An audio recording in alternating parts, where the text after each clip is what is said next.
In the year 1345, a Florentine merchant named Giovanni Villani sat down to record something he could barely believe. The Bardi Company, the largest private financial institution in Europe, the medieval equivalent of J.P. Morgan and Goldman Sachs combined, had just collapsed. They owed more than 550,000 gold florins to the citizens of Florence, and they couldn't pay a single one back.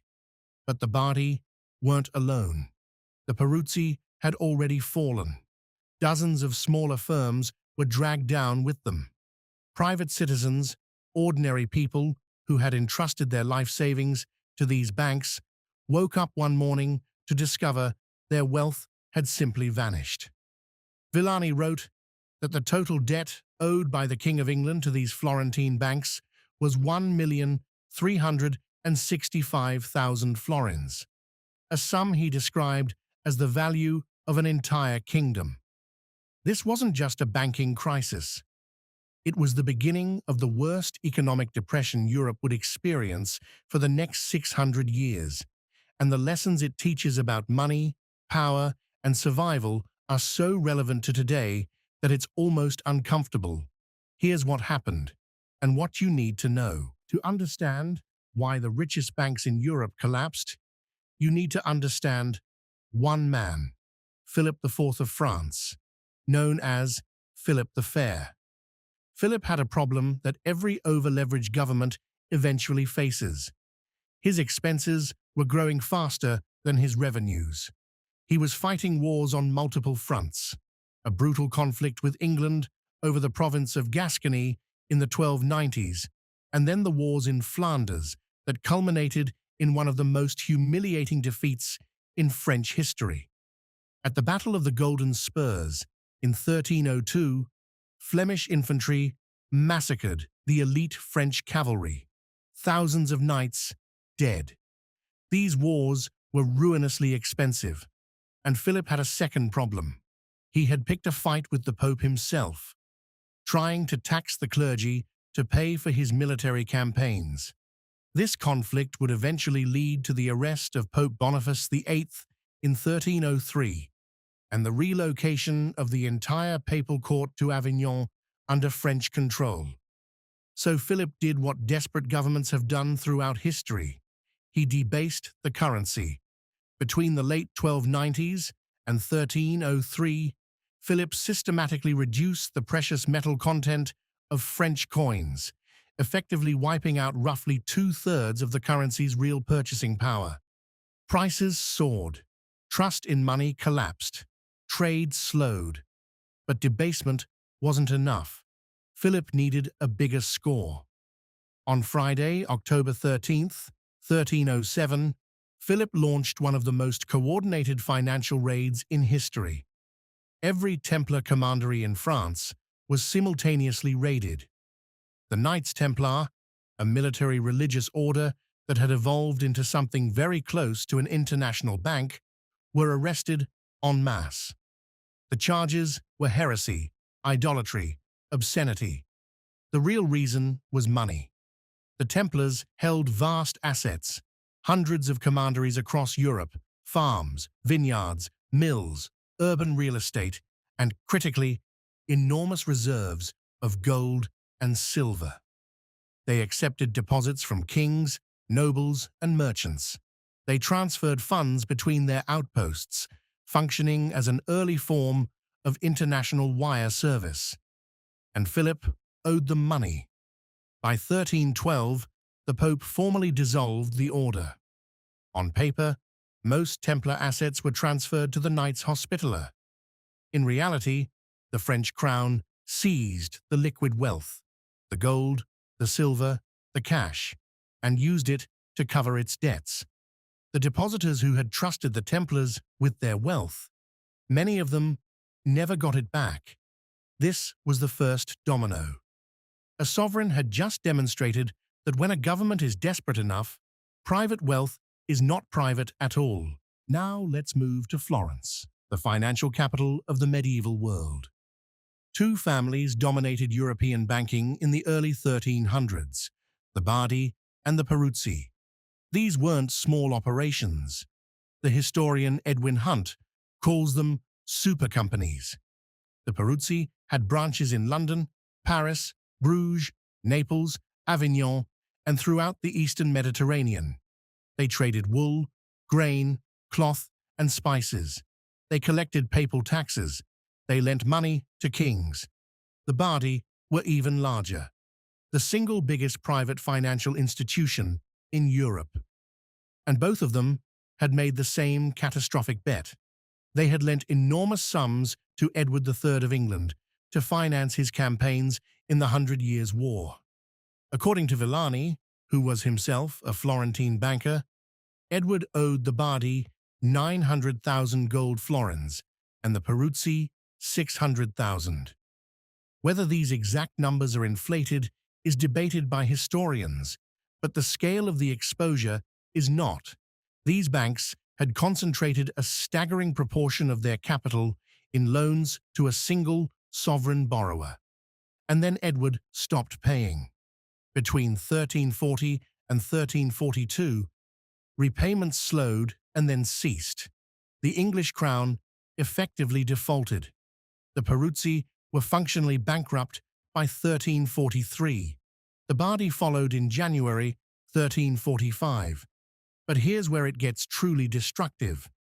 These banks didn't just lose their own money. They held deposits from wealthy individuals, institutions, and smaller firms across Italy.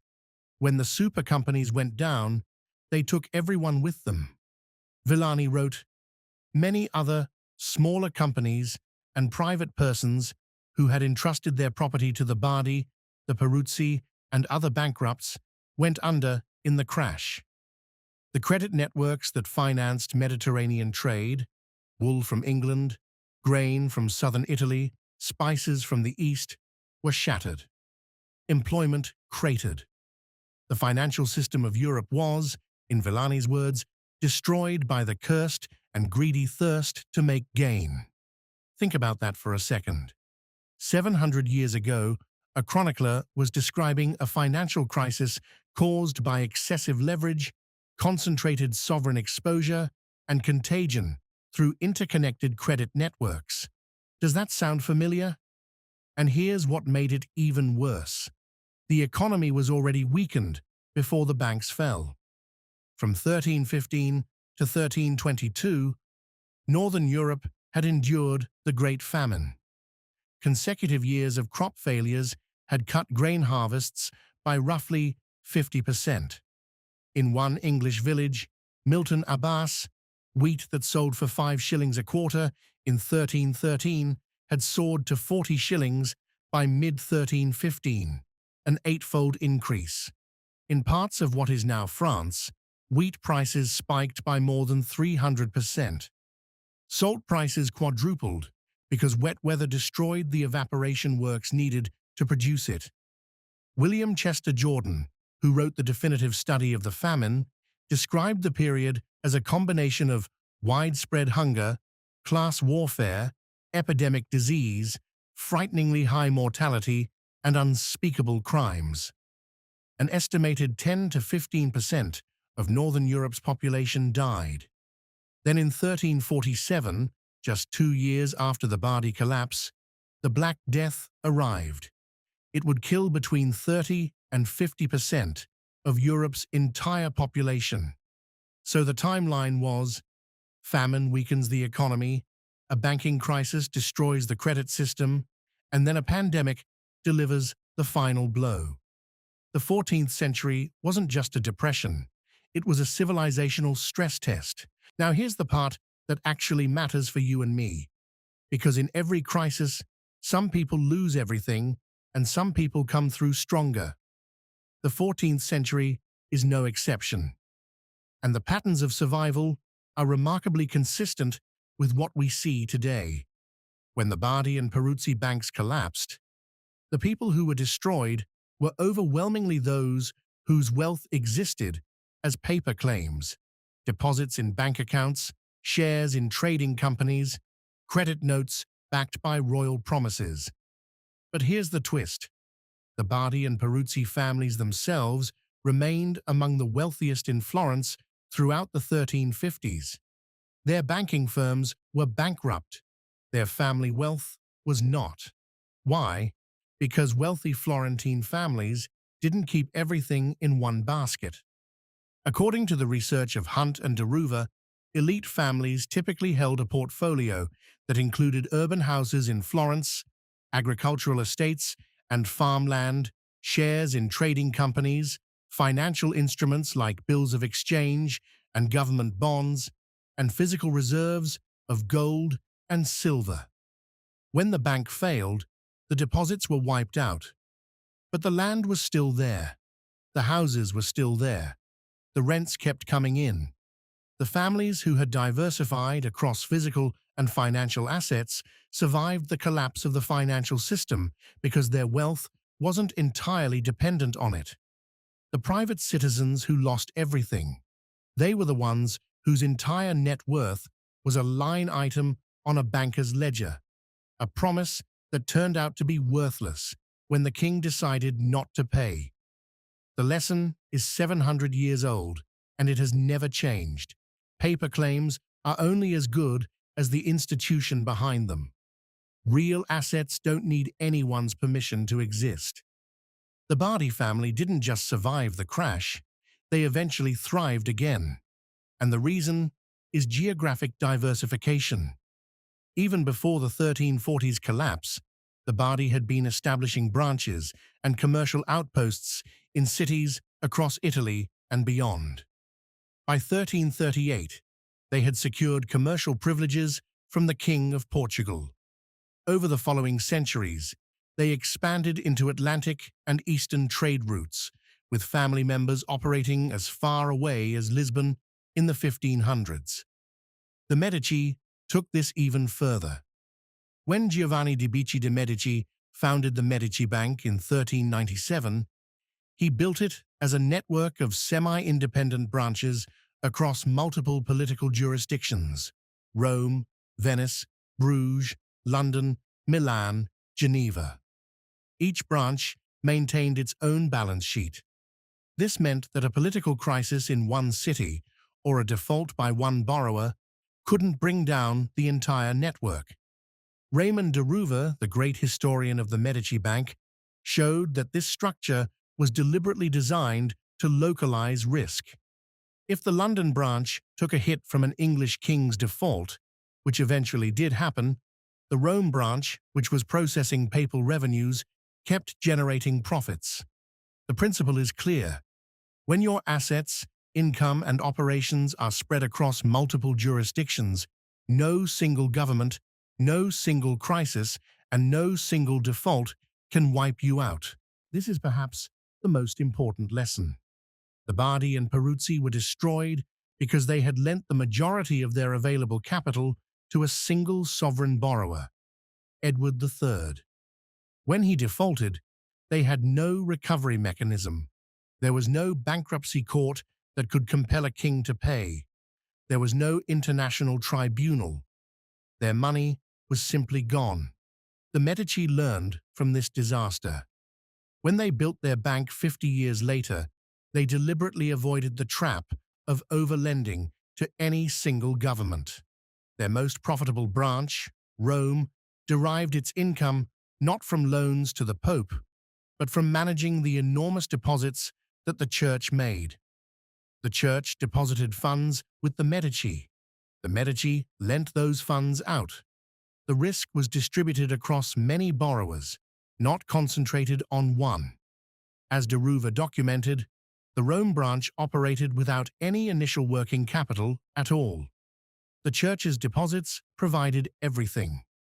And this single branch generated more than 50% of the entire bank's profits through 1435. Now contrast this with the Bardi model: massive loans to one king in exchange for promises of future tax revenue and trading privileges. It was, in modern terms, the equivalent of putting your entire portfolio into the government bonds of a single country that's actively fighting an expensive war. When Philip II of Spain did the same thing 200 years later, becoming what historians call the first serial defaulter in history, failing to pay his debts in 1557, 1575, and 1596. It was the same pattern producing the same outcome. The families that survived the 14th century depression understood something fundamental. Governments will always prioritize their own survival over their obligations to creditors. Always.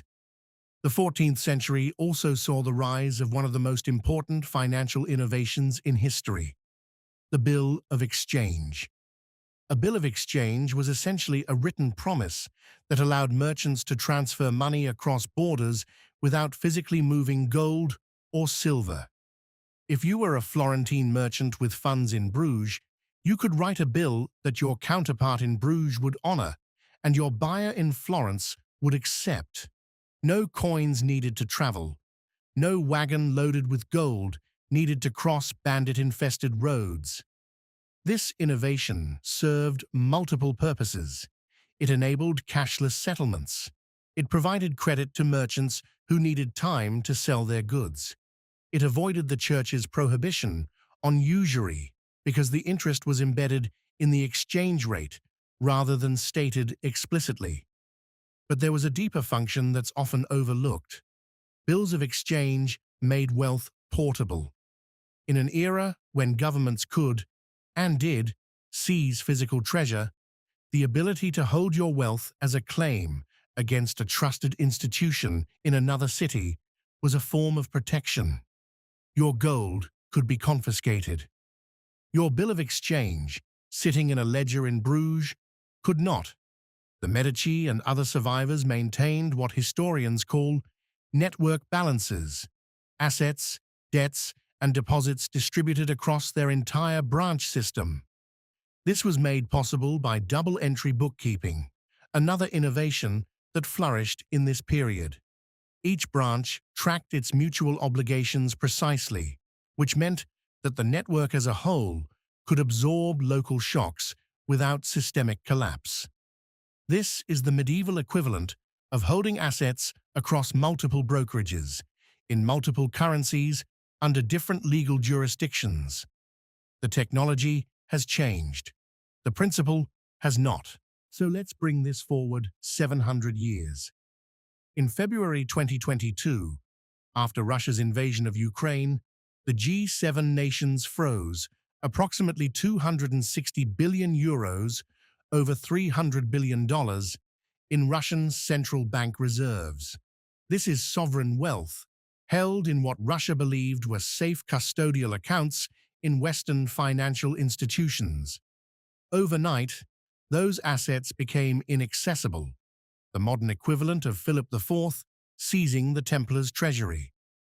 Between 2022 and 2023, multiple European countries imposed windfall taxes on energy companies whose profits had surged due to the war. The European Union introduced a solidarity contribution, a tax on profits exceeding the prior four-year average.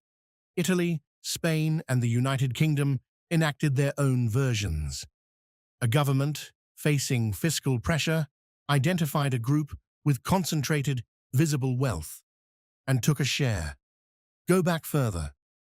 In 1917, the Bolsheviks nationalized every bank in Russia in a single decree. Banking is declared a state monopoly. All existing joint stock banks and banking houses are amalgamated with the state bank. Private shareholders were wiped out instantly. Land was confiscated without compensation. Industrial assets followed. The mechanisms change. Knights arrested in the dead of night become frozen SWIFT transactions. Papal bulls dissolving religious orders become executive orders, freezing central bank reserves. Debased coins become quantitative easing. But the underlying pattern is identical. When a government faces existential fiscal pressure, war, famine, pandemic, economic crisis, it will find the largest accessible pool of concentrated wealth and redirect it, sometimes through taxation, sometimes through default, sometimes through outright seizure. The form changes with the century. The function never does. So what do you actually do with this information?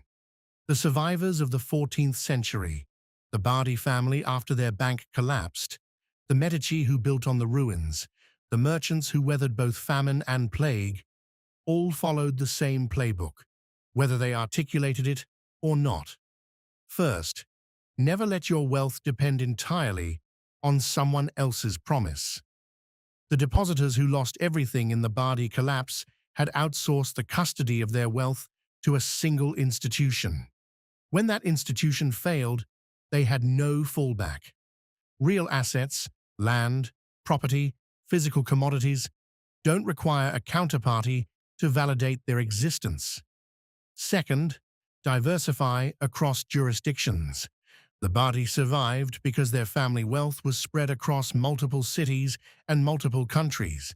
The Medici built a bank that could lose an entire branch and keep functioning.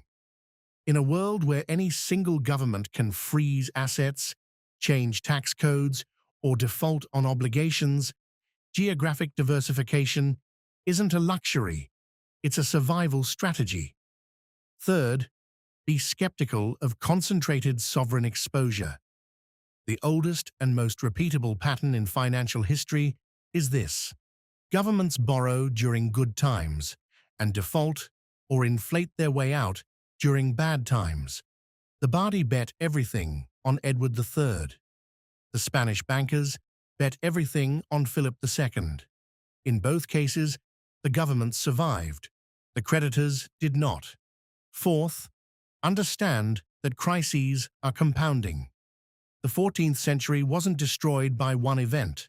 It was destroyed by a sequence.